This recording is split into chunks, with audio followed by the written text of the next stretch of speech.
fuck you. That was terrible. Just turns into a fucking 70s slow clap. Someone walks out the room they didn't even know was here. I realised we might get a lot of outdoor noise. Oh well. It's alright. It's a sunny day. I'll give us the idea of it being sunny. It is lovely.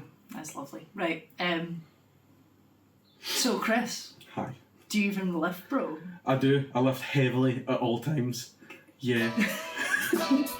It's Chris doing a podcast about stand-up comedy and shit like that. It's out on a limb. Yes. Right, and we'll just the episode started now. That's what we're saying. It's incredible. Incredible. That was so smooth. Yes. So, I'm Katie, if you don't know. I'm Chris. Christopher Mitchell-Lee. Hello. Chris Mitchell-Lee, the one and only, one of my favourite new comics. Thank you so much. People, The yes. feeling is mutual, mate. The feeling is mutual. Thank you. Indeed. It's because we both talk about slightly obscure... We both do that TED Talk humour. Yeah, the bullshit where I'm like, okay, I need you to let go of everything you were thinking before this gig. Come with me. Come with me on this journey On the about journey. fucking weird shit. Get into it. Yep. So what are we going to talk about on this episode today? I'm going to ask Chris a bunch of questions about how he started comedy, his reasonings, what he feels about comedy, how he's learned, all the stuff that I've previously discussed with Jackie effectively. But that's what we do when we have guests, isn't it? It is. Yep. It is. I got bought a can of Monster before I got here, and I just feel like fucking royalty at this point. Don't say I'm not good to you. I'll stop it now. Damn it, that demand avoidance. That's for all future guests on the podcast. That's what you could get: a drink of your choice and a snack you've never tried before. If that doesn't excite you, fucking end it tonight. Everything's not worth it at this point. Right, I'm a That's the professional advice I'm giving. host. Right, Leah, later I'll decide at some random occasion, when's it gonna happen? Chris asked him for what thing he has not tried before, and he gave me two options. He gave me these kind of the vegan-y gummy things. They're usually cats, but these are the Aldi equivalent because I'm a cheap bastard. And licorice all sorts, which he has tried when he was, you'd say. I tried them when I was a young man, a young boy, and There's no need to feel down. I had absolutely no, not giving you that. Fuck off. And I absolutely hated the shit out of them. It's the one sweet that my family can buy, and I just won't touch them. So I thought, you know what? It's 2024. Some things change. It's alright. We can all accept it together. Maybe licorice is one of those things.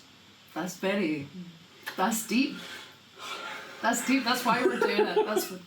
You should always try new things or old things again. Yeah, you don't know. Maybe you were an arsehole. Maybe you were closed-minded. We'll find out today. Great. So, I'll kick off with some I guess quick fire questions for you, right? Fire. Which I should have given you time to prepare, but Nah, is that fun? From the hip, let's do this We shit. have to go Rorschach with If it it. includes mathematics, I'm fucked. Alright, 7 times 4. 28. That's correct. I almost said 32.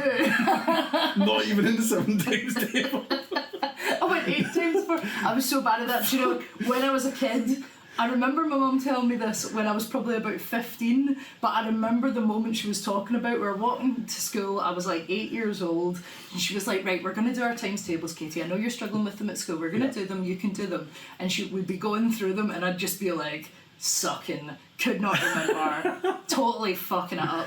And she said to me years later, she was like, I was really, really worried. She was like... I love later parental admissions. I love that shit. She was just like, I thought there was something so wrong with you. I was like, why can't she get this? My mum was just like lightning fast at arithmetic. Like in the end, I was good at maths, but I just am a slow learner. A slow picker-upper. Yeah. See, I was like that with the months of the year. I remember this as a primary school memory. It's a core memory. A core memory was just getting called the fuck out in front of my P5 class.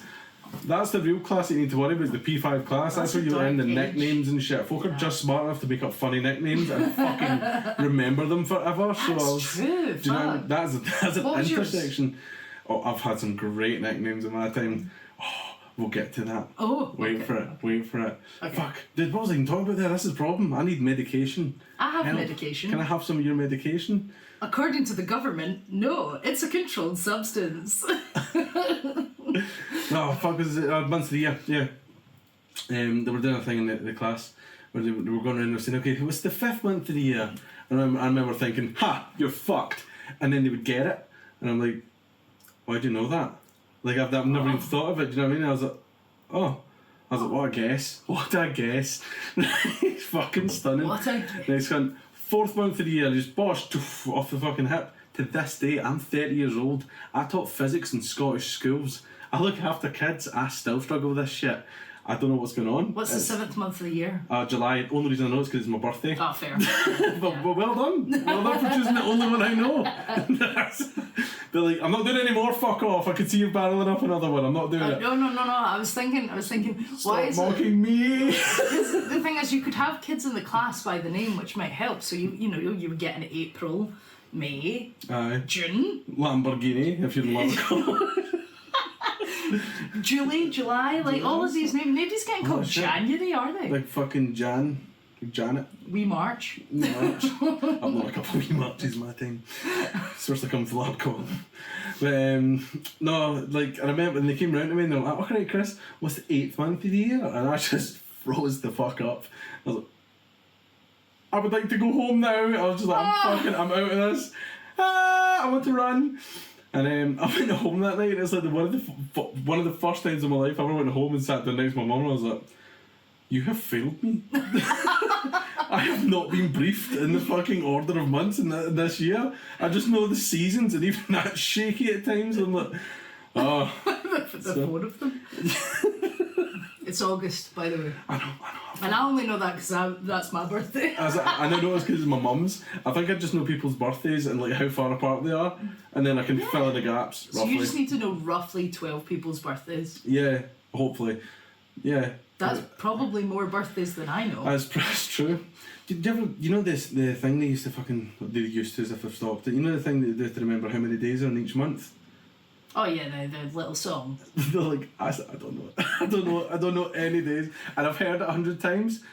Whoever made that bullshit up needs to be flayed. It doesn't make any sense. Rhythmically. What I found out is apparently I've been getting the ending of it wrong. I never got just freestyling at the end. So 30 days has September.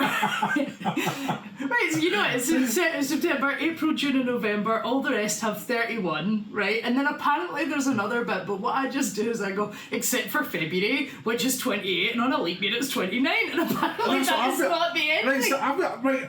So no one round my way knows the fucking ending, because that's what I've been getting, and I'm like, you were spitting lyrical for the whole way through this, and then at the very end you just stumbled to grinding the whole way by, apart from this one month, which is a little bit stranger than the other ones anyway. Thanks for listening to my song. I always thought that. Apparently I'm wrong though. Like, and the thing is, every time that someone does it, and then they do that wee fucking freestyle bit at the end, it erases the rest of the fucking song. And they're like, oh, 30 days, it's just 30 days after, and then February was like, it's just noise. And I'm like, thanks for clearing that up.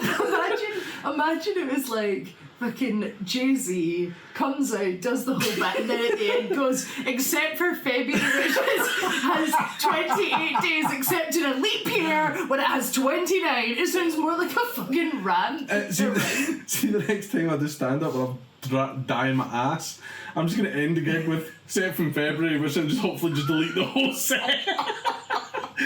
That'd be so good. I thought it was a good set, but I can't remember.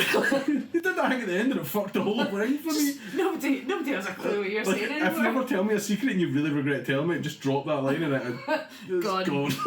Just completely. It's like the neurodivergent delete button. It's just absolutely fucking alt F4 my ass clean out of that bullshit. I was like, boop. Task Manager just popped right up in the middle of this. I was like, the question about that is, did I ask you a question? I can't remember how we got into months of the year.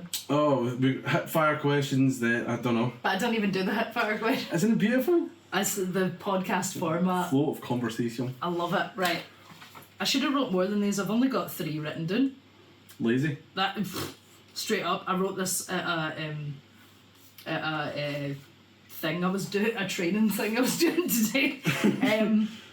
Right, that's fine. We can discuss them. They don't need to be quick fire. Who's your favourite old comic? Like old? Oh,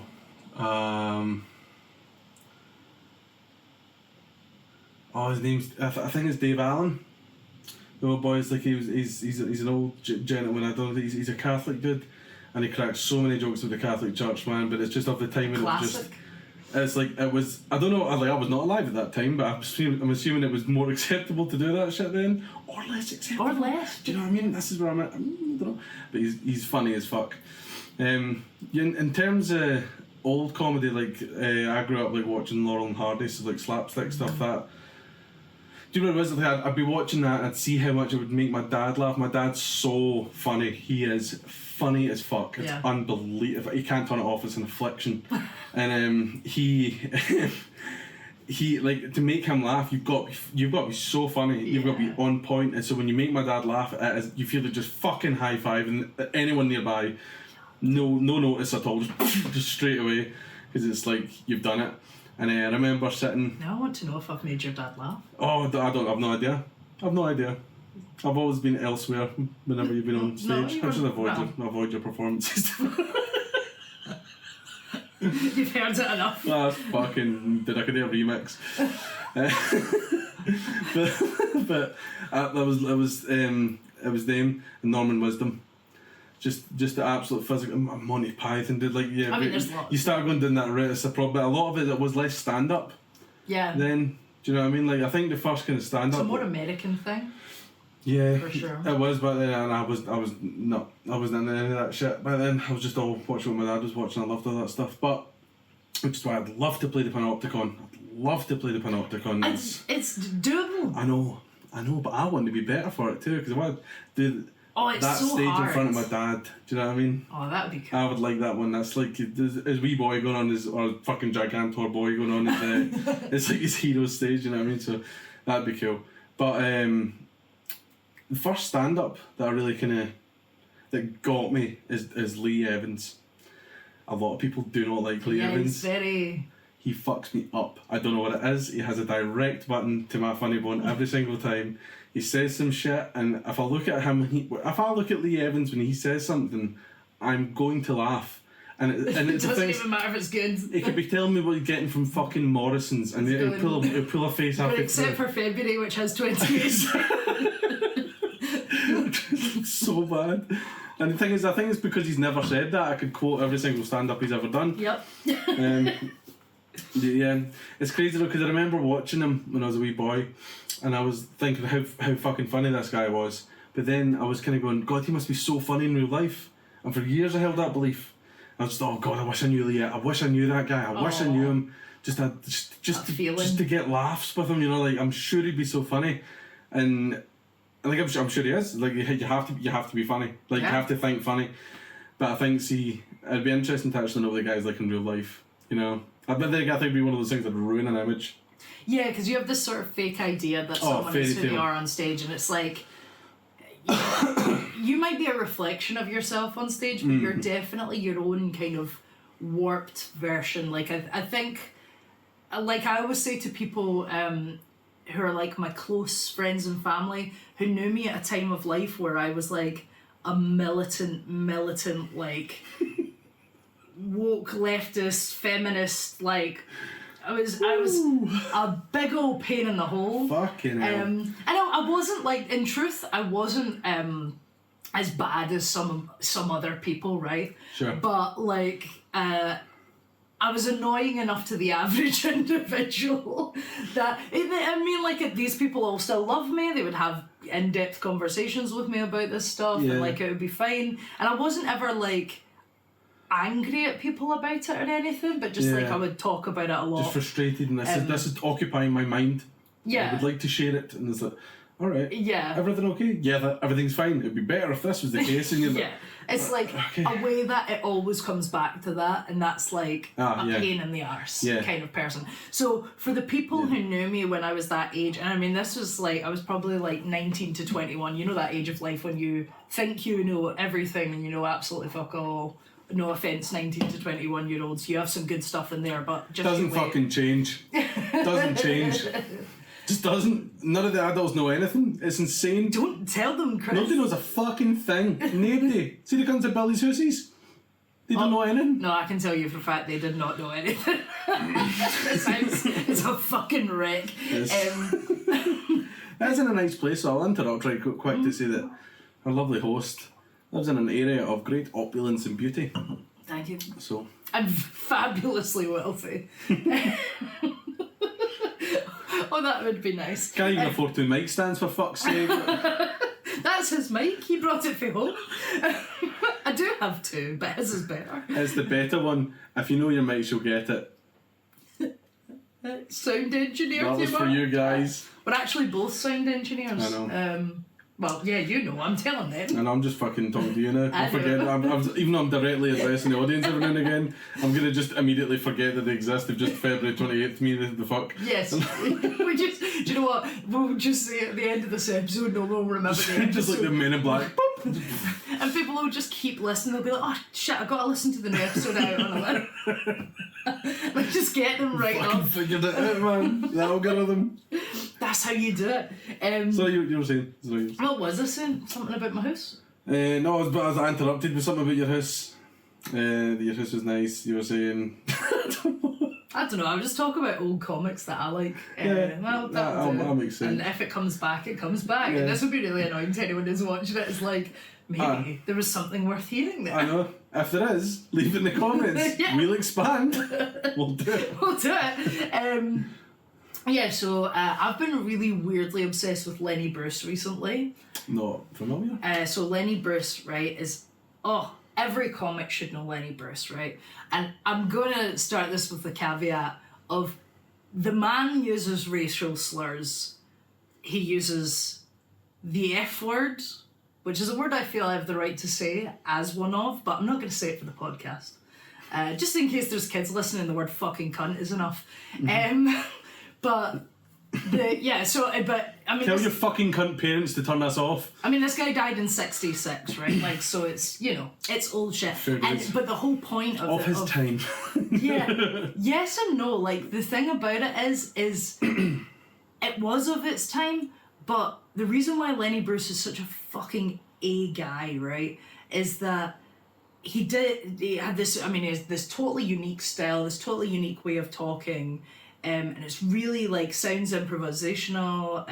That's not how you pronounce that. It was a fucking bizarre way to do that. Googly eye, just the fuck out of that sentence. Improvisation.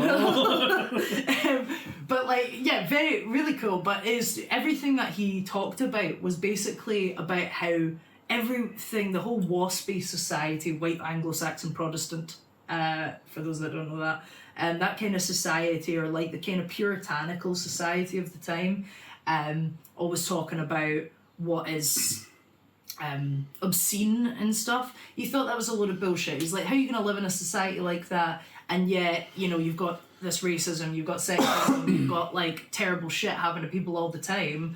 And so his humour was very, like, based on basically bringing down society in that regard. And because some of what he would say would involve swearing, which is, like, you're allowed to swear to a certain extent, but certain words you can't use. And so he'd been I could totally info dump on this, but I'm going to try not to. Restrained, damn it. Yes. Basically, he started getting arrested, and what happened is he got arrested once for saying the word cocksucker. Went to the next city, who'd found out he got arrested because it was in the newspapers. They arrested him there, and then at that point you create a pattern. And so people just kept arresting, kept showing up at his shows going like, he's going to say shit, we're going to get him. And it was all on obscenity. Like, it was all on, you're not allowed to say these words on stage. Really? And I mean, this was a time of the world where it's like, if you said pregnant on stage, you'd get kicked off. They'd be like, we're not having pregnant. I don't think you'd be allowed to be anywhere in that world. No, like, this is why I'm like, every time I finish a show these days in my head, I'm like, thank God Lenny Bruce, thank God George Carlin, like, and just like, because these people like cemented our right to free speech in this regard, because he landed, and I know there's going to be somebody out there who's going to be like, oh, he said this quote and that makes him a total bastard or whatever. Like, I don't know, I'm not going to claim to be the all-knowing but I like the guy thus far, right? There was a certain point where you like I liked Joe Rogan at a certain point, and then you go, if you can give me that information, fair enough. Caveats. Don't invite that to your door. No. Just have your fairy tale beliefs. I think Lee Evans a nice guy. Could be a fucking Nazi. I wouldn't know. Like. Exactly. So, none of you knew Lenny Bruce. Back the fuck up. Yeah. But yeah, so he basically, he was done on these obscenity charges and started fucking things up for him. Then the federal court overturned it because of another case that like basically indicated if you were talking about, basically if you were critiquing, if it was of societal importance, your show or your thing, then they couldn't have you done on obscenity. So that got eradicated. So instead they went after him for like drug charges and circumstantial shit. Yeah, and then it just kept on going. His career went down and down and down, and eventually he, whether intentionally or not intentionally, killed himself, right? Cool. With heroin. And that's just like, that's shit. But like, because of his like fighting for free speech, and people fought against it. People like wrote letters. I think it was like just this huge collection of people, you know, famous people from the world who said like, what you have done to Lenny Bruce is, you know, wrong. Which is impressive for the 60s, you know, in that respect. But yeah, so he is just like, he's a funny guy for one, but also did something fucking awesome for us. So I'm a bit obsessed with him at the moment. I've kind of got into Joan Rivers, George Carlin, again, like I said, and this is all that era of stuff, 60s. I've decided to work my way through. But I think like growing up, of old era stuff, I watched a lot of Only Fools and Horses. Same, love it. Porridge, Open All Hours, Two Ronnies. I think we had the same exposure to stuff like that, British television. It was a good era. There was an innocence about it. I'm sure it wasn't innocent in its practice, but there was an innocence about the shows. You know, there was a niceness to it. A cheeky chappy thing. Yeah, and like shaking off the difficulties of the working class and stuff, which was... I feel like there was like one or two lovable characters, or maybe Only Fools there's also a casting, but like for example, Open All Hours, you know, you have your grandboy, you've got your fucking old boy, and they're there every time, they're there every week. Yeah. You feel like you know them. Yeah. You know, you start to anticipate their wee quirks and stuff like that, and it becomes a familiarity. I think that if you've grown up with it, it's like if I hear like the theme music to Only Fools and Horses, something in me just fucking relaxes. I'm like, I'm chilling. You know. In the right place. That was really quick fire of us. Wasn't it? To get through that first question. Quick fire. Who's your favourite new comic at the moment? At the moment... do you know something? I know he's not a new comic, but he's new to me. Obi. Oh, Obi's fucking great. Bro, that guy... I don't know what it is. It's like he just has a fucking super likeable energy about him. He's really lovely. He's so nice, man. He's a funny as fuck guy. I want to go and do his course because, like, I don't want to get stuck into the rut of doing course after course after course to justify me doing it. Yeah. No, it needs to be me doing it. But I want to go do Obi's course because, like, when he did that, the heckling day was. Yeah, that was so. That was fucking fantastic. That guy just he has his head switched on, and then after that, I went and watched a few of his stand-up stuff on YouTube and whatnot. He just he gets me, man. He has my funny bone. I do like that. And the thing is, it's weird because I feel like sometimes see people who I meet in person, other comedians and stuff like that. I look at a lot of their sets analytically. And I kind of fucking ruin it for myself. It's like, you would say like comedy is like a frog. You can open it up and find out how it works, but you'll kill it in the process. Yeah. And I feel like I've kind of done... Good. You know, it's you can figure out how it works, but you ain't got a frog now. Yeah. You could tell someone else to enjoy it, and you'll be like, his legs do this. But I could never love again. But I killed my pet. Oh, Hoppy. But it's... But Obi, for some reason, I don't go into that analytical mindset when I'm watching. Yeah. I almost feel like I get the backseat and just enjoy. Same. A lot of other comics like that as well. The ginger lad with the mullet. No, what's his name? Is it Jack?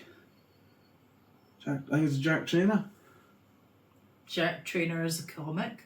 I can't remember what he looks like. Fucking fix this in post, Katie. No offense, I'm talking to future Katie. When you're fucking sitting there thinking, I'm not going to do it. Do it. Do it. Don't listen to you. don't build procrastination into your future, man. That's a fucking curse. How dare you? Put up a photo of this kind gentleman. I've met him one time and I've seen him stand up several times. It makes me laugh. Okay, I'll put up a picture of Jack. Thank you. Yeah, as well, Darren and Paddy and that. But do you know what it is? It's, I think, see, the more people you can expose yourself to. I love going to shows just to be an audience member. An audience member. Yeah. I love it. Just to like not. That's why I like staying after I've finished and stuff as well, because I'm like, I want to absorb it. Yeah. Do you know what I love about Paddy Linton? Mm-hmm. His laugh. Oh, it's fucking infectious. It just in the back of the room, just like.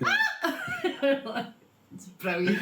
Yeah, no, dude. Those guys are so friendly as well, man. Yeah, They're so nice. Darren's great. They're really nice folk. Because I just did Darren's. Blackfriars. Yeah. You've just done Blackfriars. One More Laugh, that's what it's called. It's just fucking One More amazing. Laugh. It's a really fucking good Great show. We've night. both done it now, actually. Yes. And it's I mean, you can say I have performed on the same night as Stephen Buchanan, Janie Godley, Scott Agnew. Who else was on with you? Like, that was. Your night was. We didn't get out of there till 12. It was. Oh, fuck, I don't know what happened, man. Everyone was a killer and I was just stood like, hi guys! Thanks for coming! Fucking hell, man.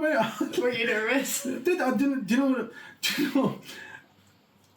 I know. Like, because I just watched everyone in front of me slay the shit out of their sets.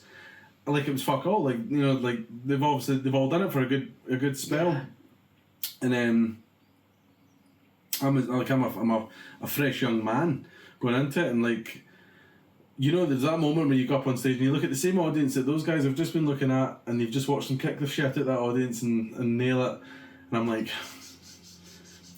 if I'm the only one to be on my ass, I will hate myself. I will fucking hate myself tonight. It's just asking yourself to be worse, though. It's good, isn't it? You have to. Do you know what? Right? You put a fundamental into my comedy career, which was before we started, before we did the Ultra show. You said, you can fucking do it, man. You're gonna be great. Just do your fucking power poses. You're like folding arms there's a lot like, to that. all of it, right? Yeah. And I did that before Ultra. I went, if you do this, if you don't give this your all and walk out there with full confidence, you are gonna do a shit job.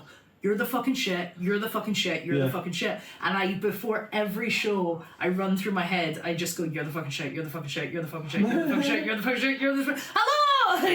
That's it. You have to believe it in that moment. Yeah. That's why they see when I walk on stage. Like, I'm not the party guy, you know. Like, but when I walk on stage and you hear folk going, Christopher Mitchell Lane, I can't help myself being like, fucking yes, man. Like, even in that moment, and that's not me as a person. You know, like if it, like me as a person, I'd be like, hey guys, thanks for coming out today. To see you all. But like, I just have this mad rush of energy before it, and then I don't know, man. Like, was it? It's something to be said. Like, I do a bit of weightlifting, and like, and we're doing like the there's a bit where I fucking do like a mime like a bicep curl, and there is a moment during that where like you do have like a full flex on in front of an audience, and you do it like. And do you know what I did one time? I was like, because I wanted my arm to shake. I wanted my arm to shake when it came out, so it looked like there was weight in my hand. So I squeezed like a motherfucker. And when I got it about here, bro, the room started like going, like around me, and I was like, I'm gonna give myself a fucking second, ladies and gentlemen. Woo! You know? The thing is, right, that sounds pathetic. Like, I almost passed out from squeezing my arm. That's why I don't breathe during that moment, because I'm just gonna go like, so I try and get the guttural kind of noise on the go. But yeah, bro, that's like a lot of pressure built up in the old bod. No, like I understand, like, because it's a thing from ballet actually. Like, see, like you see ballet dancers, and this like looks really fluid and lovely and whatever, but actually it requires that bit. Like, it's all actually very like really Yeah, like if you reversed it, it would be fucking mental like that. It's really intense arm movements, but like done very delicately. Because if you don't do that, you will fall over and it will not look as nice. How often do you walk around doing this? All the time. Your wrists were fucking supine there. Well, to be fair, I did like train ballet for like 5 years, so like I'm like as a teenager. You don't just bump into a motherfucker with wrist movement like that, just absolute fluidity. I'm either a conductor or a ballet dancer, one or the other. Or like a really delicate fondler. I'm a band for every bus station in South Lanarkshire. We've went fucking mental. That's where we're at now. I really hope the camera caught me fondling the nards of the person at the bus stop. Should have did. Oh shit, some camera did. Yeah. You'll be hearing about it soon. Yeah. There's been a complaint. Except for February, which... That's going to be the episode name. Except for February, which has 28 days.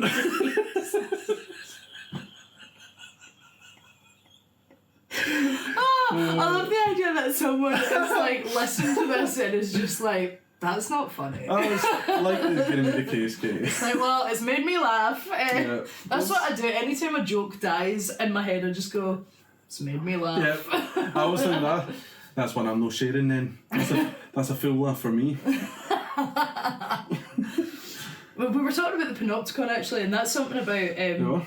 I'm just gonna like just move into another question anyway, which is but I'll do it by this incredible segue of addressing it. Buzzing. So we were talking about the Panopticon, and and that's a really hard venue from what I've heard from lots of people, right? With the exception of your nips are usually hard because it's absolutely Baltic. And smuggling reasons. Yeah, which ruined my joke, because what I was going to say as an opening joke was, God, it's fucking freezing in here. I hope the back row doesn't lose an eye. And just do this. Yeah. And that was going to be my opener. But instead, I said, ladies and gentlemen, I want to... there's something we've got to celebrate. We have just broken a record for the warmest the Panopticon has ever been. And that got a big cheer, which was great. Alright, cool. I'll trade that off. Yeah, that's fine. That works. But it's a really difficult show, difficult room from what I've heard. And what I've experienced. I mean, I got some laughs, but at the point that I was... How full does it get? Like, I mean, what's the capacity in that motherfucker? I think you could probably get quite a lot of people in, but it was... I don't know if I put my phone on Do Not Disturb, so if they just got a big vibrate, that's why. But, what was it? I'm sure you could fit... I think, I mean, you can't go up into the... People do not realise how old this building is. It's like the oldest surviving ballroom in the world, isn't it? Music hall, yeah. And like in the UK at the very least. I think it's the world, dude. I remember reading something about world. I was like, damn. Because I know there's a music hall in New Orleans that's of at least a similar age. Right. In better condition, I believe, because it was simpler to begin with. But I really want to go there. It didn't help me. It's been simple since the start and I'm fucked. But it's like, yeah, you can't go up in the upstairs without signing a waiver, because it's like it might break. You can't jump on the stage, because if you jump on the stage it will break. I don't know if the Panopticon's ready for me. This is a breakthrough comic, Chris. Fucking breakthrough in your life. Oh my god. Go through that stage like a packet of walkers, mate. It just crumples, the building collapses. And now for my final trick. Boom. But it's I mean, it's a really incredible space, and if you haven't been, go donate some money. It's like £2 to walk around, but you should donate more than that, because £2 is like, I don't know, you can't even get a sandwich for £2. They do other things there than comedy, I'm sure you know, but they've got like I went along one time, they were doing like there was like a witch thing. There was something to do with witches. Either that or I was having an episode. But I'm sure there was something to do with witches. There was motherfuckers with crystals left, right and centre. There was like, I think there was someone who had like spiders in a cage and stuff like that, and it was just like a very ooh. And I thought, This is a cool place to be. Yeah, that's a very good vibe for that. Like, that's a good... it was hella spooky. Because it's so dark. Like, we went on a day like today and it was, like, pitch black. Yeah. It's removal from the outside world, when it was escapism for people at the time. That's what you have to kind of bear in mind. Yeah. Oh, they didn't have their cinemas. You ever came to the cinema after a film and you just don't know what fucking time it is, you don't know what direction to walk in.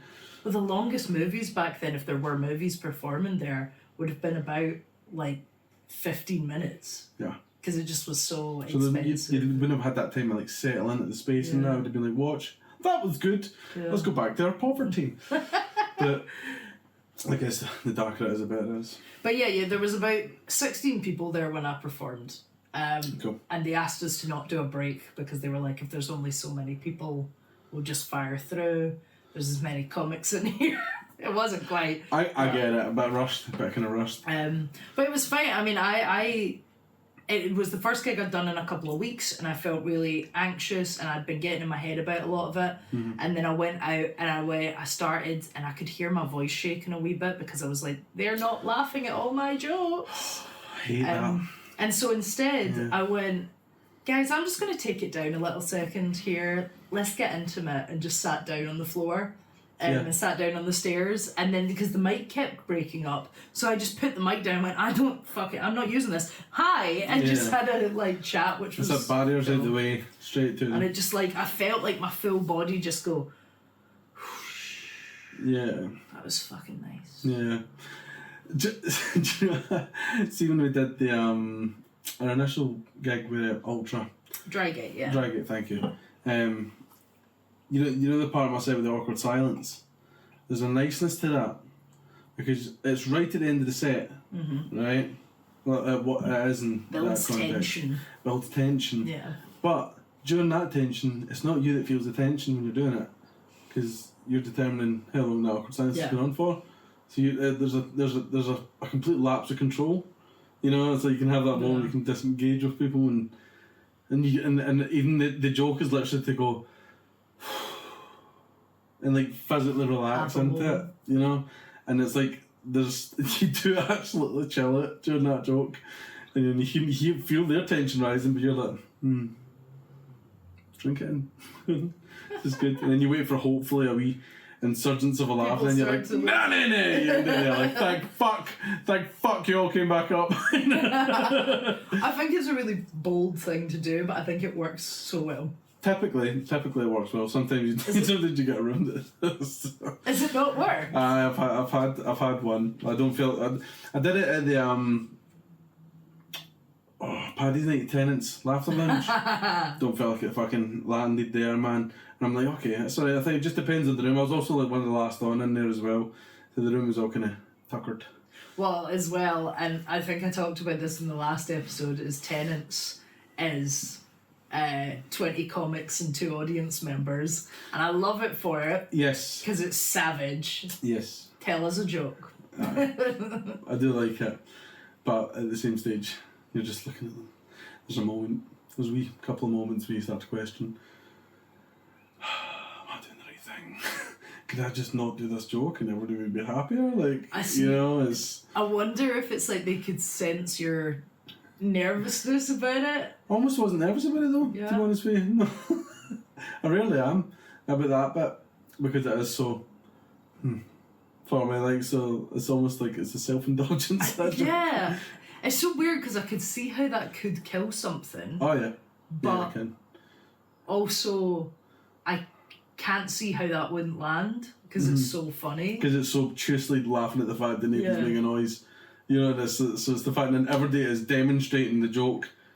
Yeah. You know, by They're all going taking quiet. part. You're like, right? Do you fucking see? You know, and like, in the right circumstances, you get a good laugh on that. But that it hasn't really died on its arse, but it's you know, it's had ups and downs. And troughs, slightly better ones. But no, I would do the like Panopticon. I'd love to do that. That's just a legacy thing for me. I'd like to do that just to get it done. I really want to do Ian McDonald's UK pun off. Yeah, I've been suggesting you for that to him for a while. I mean, he's only done the one, I think, at the festival. Yeah. And then there's the festival. I'm gonna apply. I'm gonna apply for it. Have you not done it yet? No, I'm a fucking dickhead. Oh my god, you are a dickhead. Ian. I'm a dickhead. Ian, get Chris on. I'll do it, man. I will. I'm just shit at applying for things. It's like I went on to it, right, and I was like, oh, I'll chuck my name. Which I thought it was just gonna be like, what's your name, what's your number, I'll get in touch with you. But then it was like a fucking list of days and topics and that, and I was like, and like immediately there's that just demand avoidance. I was just like, I'm going to go and do something else for now, and I'm like, fuck off, dude. But I want to do that. I do want to do that. I think that's gonna be right up my street. I think I have a couple of buzzwords ones. I wanted to do pun off as well. I applied for pun off. I don't know if he'll pick me for it. I think I'm good at that shit though. Alan Ritchie was saying that that's kind of something I have a bit of a specialty on, not puns specifically. Yeah, because it was like we're sitting there talking about abattoirs for whatever reason. Yeah. And Jason had Dead said, funny. yes, hilarious. Jason had said something about being back on, and I went, back on, back on, like, and I'd made some pun about it, and then there was another one, and then of course there's like my joke that is like, I'm so anti-establishment, I completely forgot to establish a career, like all of wordplay. Yeah, I love wordplay. It's so fun. It's stupid. Yeah. I got a fucking brilliant laugh the other night at Blackfriars doing my my first, I don't know if you've seen this, but I go my first act as leader of the Planet of the Chicken of the Apes. Yes. Yes. I've seen that. I think you did that at your show at the bungalow. I just, that is such a stupid line. Yeah. And then because Planet of the Apes is back out at the moment, it's like present, it's relevant. But just the way, the phrasing of it, it just makes people Planet of the laugh. Chicken of the Ape. Leader of the Planet of the Chicken of the Apes. It's like, it's nice. And February, except for February, which is the truth. I just, every time you fuck it, leader of the Planet February. Leader of the Planet February. Leader of the Planet. Do you know what that reminds me of actually? I've watched recently, so everybody's talking about Baby Reindeer. Yeah. Jumping on the. Have you seen it? Yeah. Yeah, because it's very good. Yeah, it's fucking. It's a great watch. To ignore it is foolish. Yeah. It's always no, people like it. They can be. I can't do that with shit though. I do that. I never watched Game of Thrones. It took me years to watch Sons of Anarchy, and to be honest, I wish I never had. I did the same thing. I was the same with Dexter. I was the same. I've not watched Dexter. It's alright, but I never told you that. Hopefully one day you watch it. It's actually good. But I know every time someone's like, oh, you have to. you have to. I'm like, oh, brother, no, I don't. Demand obedience.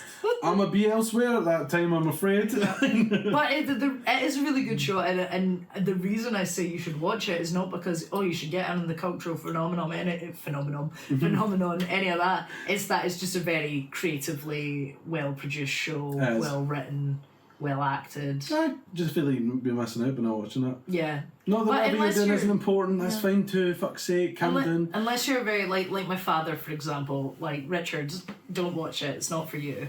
It's not for you, Jen. Sorry. I like to crowd reference. I don't know. My dad like that. My dad would not, because my dad can't watch anything that has any sort of intenseness. Because he's just a very, very feeling man. There's nothing wrong with it, but I used to down my mum's nutting because she really liked watching tension-based dramas and he's having fucking... He's like having palpitations in the corner, or he's like, he can't watch a lot of stuff, he'll like cry at adverts and stuff. He's just very lucky. Has connections at the Chase. For fuck's sake! He's a very gentle man in that respect, and so don't watch it, Dad. But anyway, Baby Reindeer. Aye. So I watched, because obviously I've obsessive issues, I've watched the Fiona Harvey interview, I've watched all the Richard Gadd interviews, I've watched all of this stuff. But I watched the Richard Gadd's performance. It's like him doing a competition, like is it in the show, and it's the same bit. Right. And I've watched his performance of that at the time. It's only 6 minutes, and it's really interesting because it's like people say he wasn't that good a comic. He says he wasn't that good a comic. And in the audience, a lot of people aren't laughing. But But I sat and I was watching it, I was like, do you know, this is almost good. Like, it's really, I know that's such a me thing to say, but like it's... What's a fucking backhanded slap? You know, you were almost good. Almost good. No, You had the chance. It's basically he did too much. So it was this subversive comedy thing where he basically would come out and he would just go like, for a bit, right? And then he would tell a joke and then go like... Really? And it works up to a point, but he just did it too much. And if you could really finesse that in, it would be... I mean, Lee Evans is one of those comics that it's like he does big weird body movements, makes people laugh. He does. By doing strange things. And it was like that, but I think, yeah, watch it, it's interesting. I will watch that. I don't know why I haven't watched that, to be honest with you, but I will. Because you've clearly not found it in your hours and hours of stalking the internet. That'll be it. Clearly. Yeah, don't talk about stalking. Stalking. Fucking insensitive. What's been your kind of like favourite gig you've done so far? Favourite gig. That was good. I'm just trying to think of the one I came away with it. Fucking buzzing. In terms of like setup and stuff like that, my favourite one was Blackfriars. In fact, I doubled down on that. My favourite one was Blackfriars with Dan. Yeah, that was a fucking belter that night. Again, because you get that buzz when you come back out and you feel like, you know, you got the audience, I got some laughs. I did it.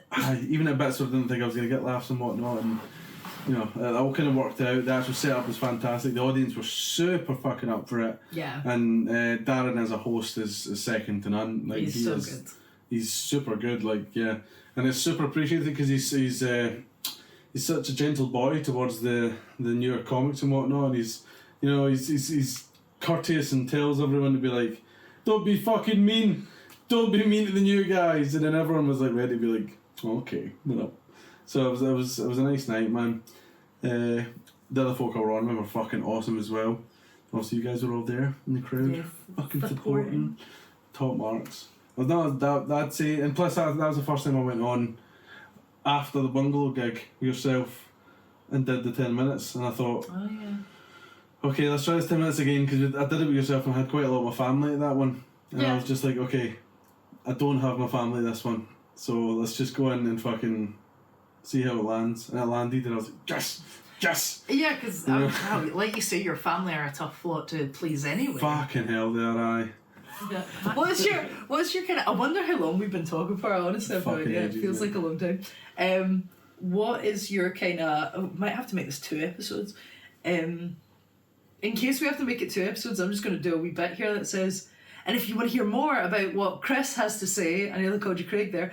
If you want to hear more about what Chris has to say, come back for episode 2, or maybe the rest of this episode. Who knows? It's out on a limb. It's out on a limb.